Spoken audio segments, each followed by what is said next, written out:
berseru, memanggil namanya, berdoa, Dia akan segera menghampiri dirimu. Percaya, Yesus tak jauh darimu, Dia hanya sejauh doa. Berseru, memanggil namanya, berdoa, Dia akan segera menghampiri dirimu. Percaya, Yesus tak jauh darimu, Dia hanya sejauh doa. Shalom Bapak Ibu saudara dikasih Tuhan. Hari ini saya percaya anugerah Tuhan bersama-sama dengan kita.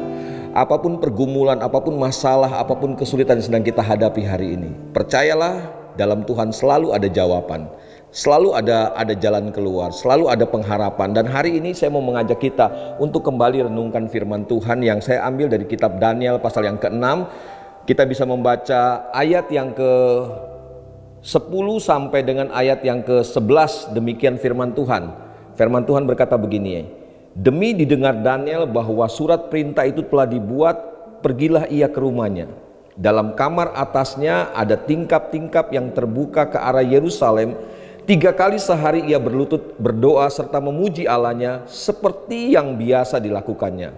Lalu orang-orang itu bergegas masuk dan mendapati Daniel sedang berdoa dan bermohon kepada Allahnya. Bapak Ibu saudara dikasih Tuhan, dalam situasi sulit karena Daniel jadi orang kepercayaan Raja Darius, maka lawan-lawan politik Daniel berusaha untuk menjatuhkan. Mereka berusaha menemukan titik lemah dari kehidupan Daniel.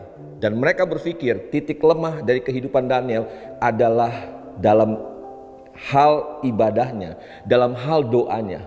Mereka menganggap itu titik lemah. Tetapi dari kisah Daniel ini, pasal yang ke-6, kita bisa menemukan begini. Apa yang mereka anggap sebagai titik lemah Daniel, justru itu menjadi titik kekuatan Daniel.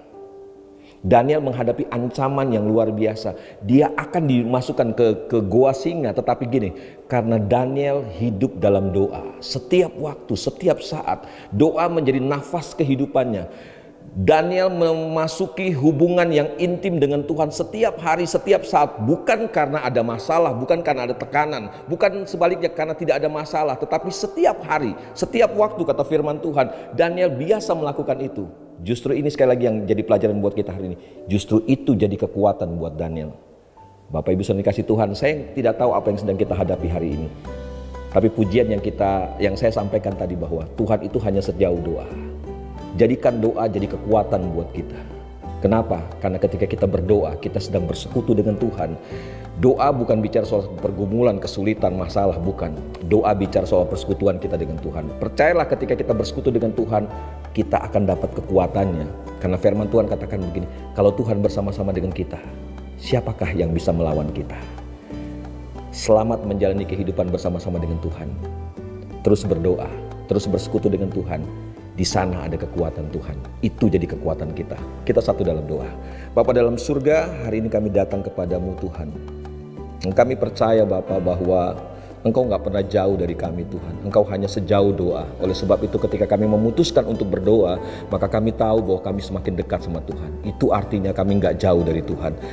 Kami percaya Bapa bahwa di dalam doa ada kekuatan buat setiap kami. Di dalam doa ada penghiburan. Di dalam doa ada damai sejahtera. Di dalam doa ada jawaban buat setiap pergumulan, masalah, kesulitan yang sedang kami hadapi. Terima kasih Bapak buat firman-Mu hari ini. Hamba berhenti bicara karena hamba terbatas, tapi hamba percaya bahwa firman yang keluar dari mulut Allah tidak akan pernah kembali dengan sia-sia. Dia akan mengerjakan semua kehendak Tuhan dalam hidup setiap kami. Terima kasih Bapak. Kami mengucap syukur buat firman-Mu hari ini. Dalam nama Tuhan Yesus Kristus kami berdoa. Amin. Terus berdoa. Tuhan Yesus memberkati.